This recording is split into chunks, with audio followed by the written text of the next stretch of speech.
You do not need to know every single brand, but you do need to know what makes something good. Someone asked me on Instagram and said, I think that you need to explain the difference between good quality product and not so good quality product. So here we are.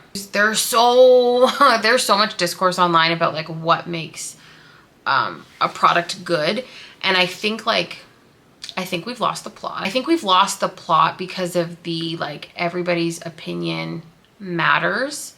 So whatever I say about, you know, said thing is correct, even if like the facts about it are wrong. And that's a little bit crazy. People are confusing price with performance. People are like kind of, in my opinion, overdoing it with packaging. Like packaging is overriding performance as well. Confusing luxury with longevity. Sometimes like branding itself and thinking because X person is behind a brand, like it means it's going to be amazing. But at the end of the day, when you're just thinking about you and yourself, the reason you're currently struggling right now is you're jumping around to too much, and which doesn't leave you with any space to find out whatever works. If you're new here, hi, my name is Miss Megan. I've been doing makeup for 15 years. 13 of them I worked for MAC, and I'm no stranger to just consumption in the industry and shopping habits and consumer habits and just how things work, plus being on TikTok. I've seen it all. In this video, I'm going to talk to you about 3 reasons why you'd be struggling about understanding like what makes a product good. I think we're just going to chit chat today. Maybe I'll do my lip. So grab a coffee and please keep on watching.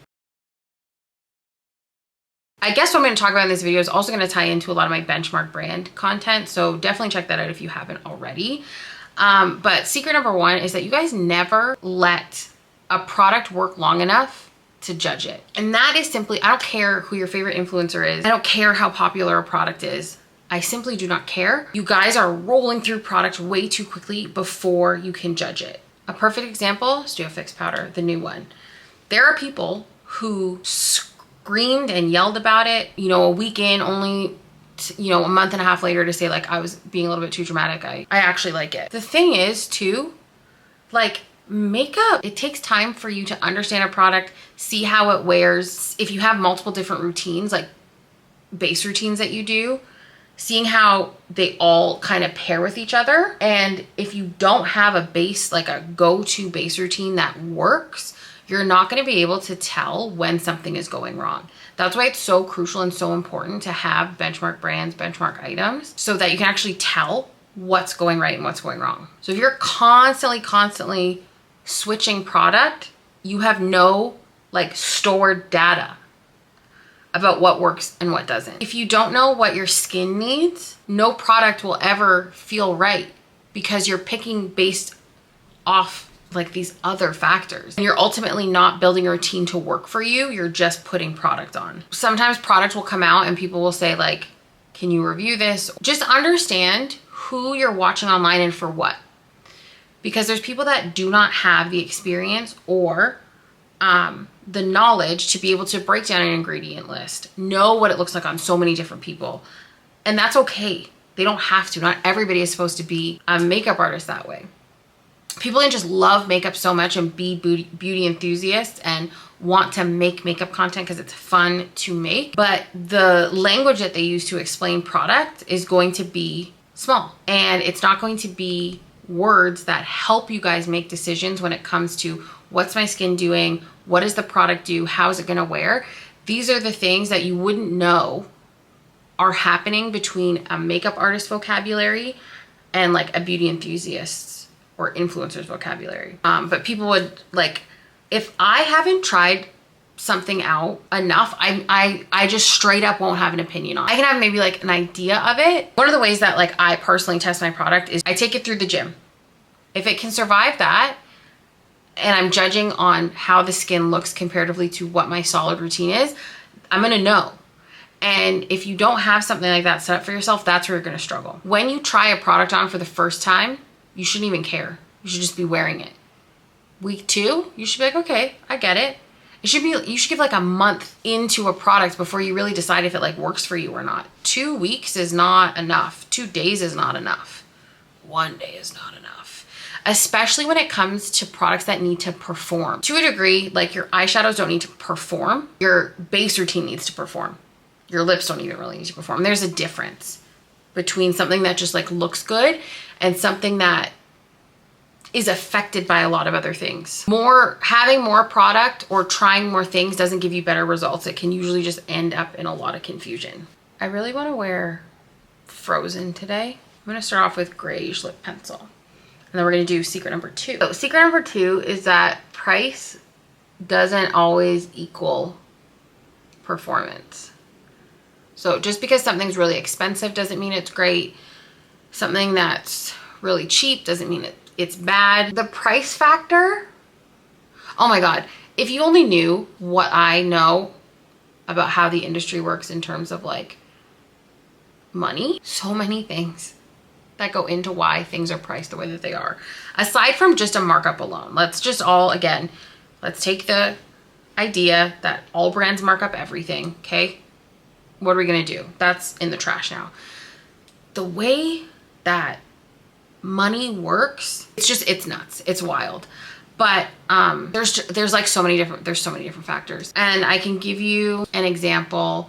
When you look at something like MAC, in terms of having artists in store, a physical freestanding store with like specific MAC artists in a MAC store is going to overall drive up costs. In Sephora, they probably take more than half of whatever the brand made. So if like House Labs made $100,000 in a month, Sephora's for sure taking 50 to 60% of that, 100%. When you get into quality of ingredient, so we'll use Ceramizer for an example, the Japanese peony, the extract is pulled from the leaf as opposed to the stem.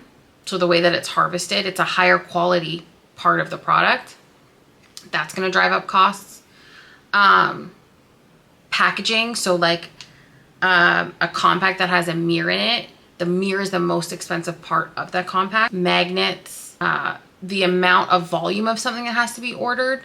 So a lot of brands have to buy like a minimum SKU, right? So like this is why your products are sometimes out of stock too. Like let's say in order to get this lip gloss, you have to buy 50,000 of them. If you don't have the dollars or dollars are mismanaged in stores, that's never coming back in stock. Or if it was like an indie brand or something smaller, they couldn't afford to restock it. So to be able to keep things restocked, prices would need to be higher to keep that kind of flow going. Canadian pricing and taxes versus American pricing and taxes. So for example, Shoppers Drug Mart. It's a drugstore here that sells makeup. What NYX and Maybelline products, like the Maybelline lifter thingy, highlight 4-in-1 thing, I don't know what it's called, is like $24. And then someone will be like, oh my God, but go to Walmart. Walmart's, if you're from the city, aren't really a thing. Like there's no Walmart that's conveniently near me. So obviously you're paying for convenience. I'm kind of going on another side quest here. Even though these costs are different for this product everywhere, like that's still that same product. Luxury makeup is usually price controlled between website and like freestanding store and some partnered locations, but Sephora controls their pricing. So it's actually, Sephora's pricing is anywhere from like $2 to $5 more expensive than from the brand directly. Okay, let's bring it back, Megan. You also need to ask yourself like what's actually important to you.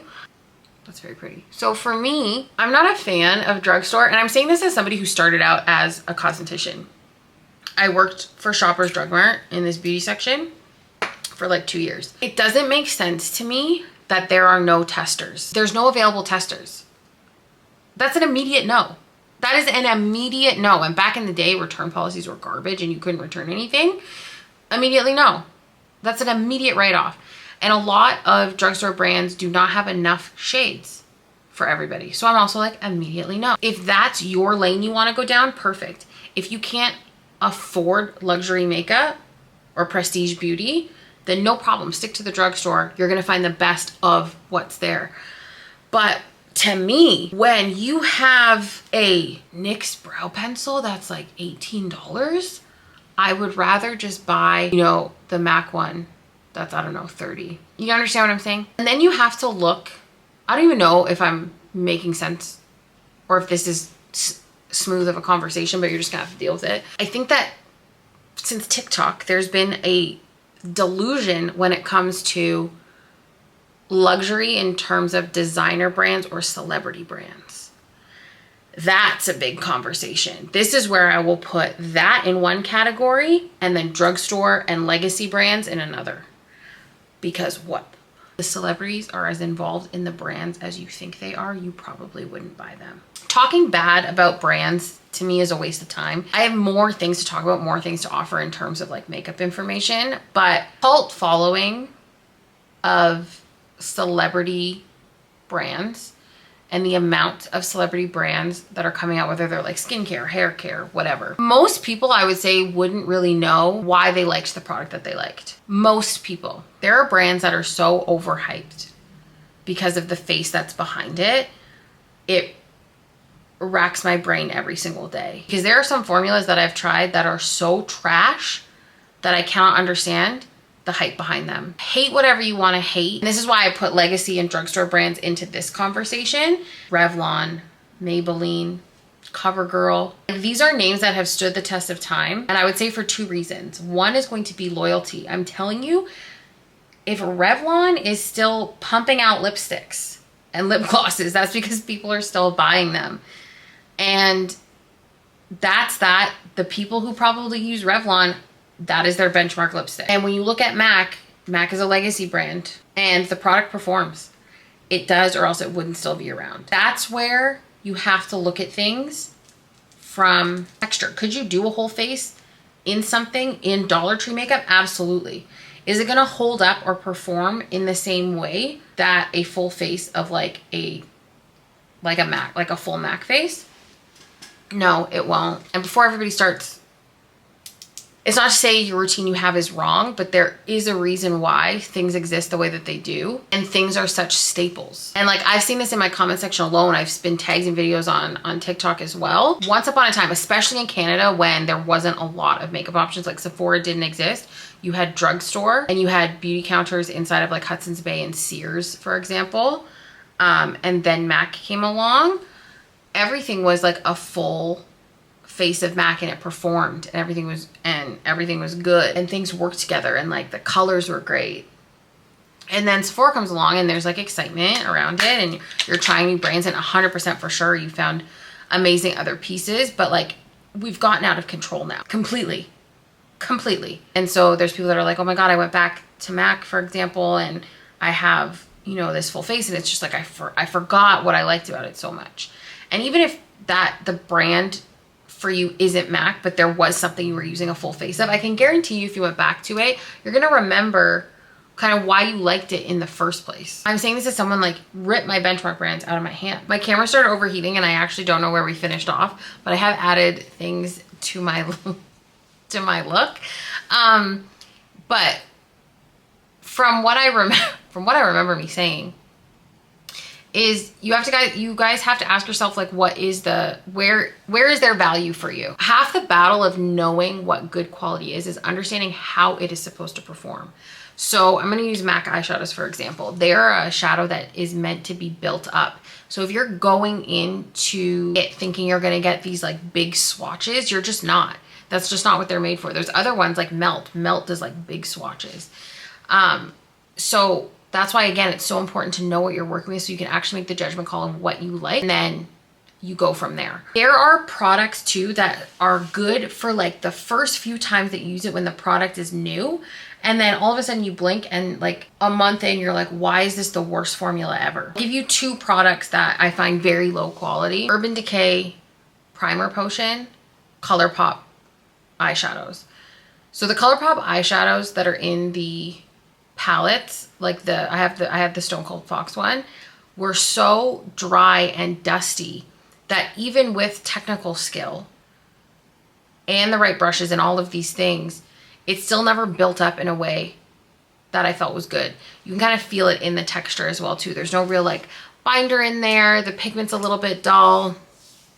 When you swatch the sparkle itself is kind of dry. Things that swatch nice on the fingers, there's oils on your fingers. So it's gonna be a little bit different than when what it looks like on the eye. So I used to be a Too Faced Shadow Insurance girly, but the thing with the Urban Decay Primer Potion is I had to use double the amount of eyeshadow to make it work. So I know there, based on my eyeshadows, that Urban Decay primer potion is like a little bit lower quality. So I had to do double the work to get the results of what I could do on top of 24-hour eye base. A brand's product is going to work the best with its own brand. So if it's a bigger brand that has, you have kind of everything, all of that is going to work its best together. There is something called like hero products from every single brand, and they're like the standout stars within a brand. Those are the tried and true of the makeup industry.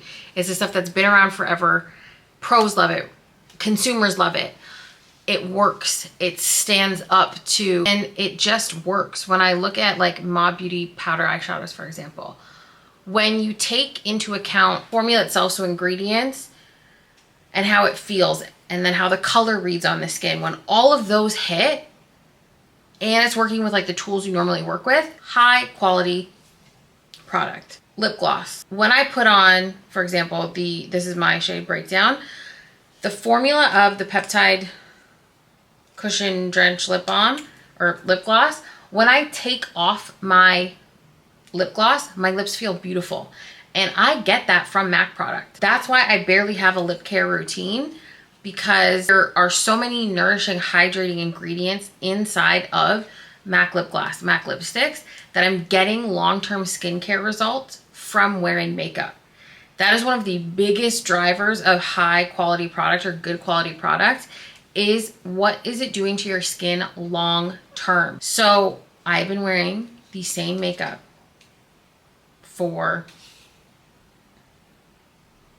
since 2008. For 17 years, I've been pretty much wearing the same exact makeup, especially my like core items.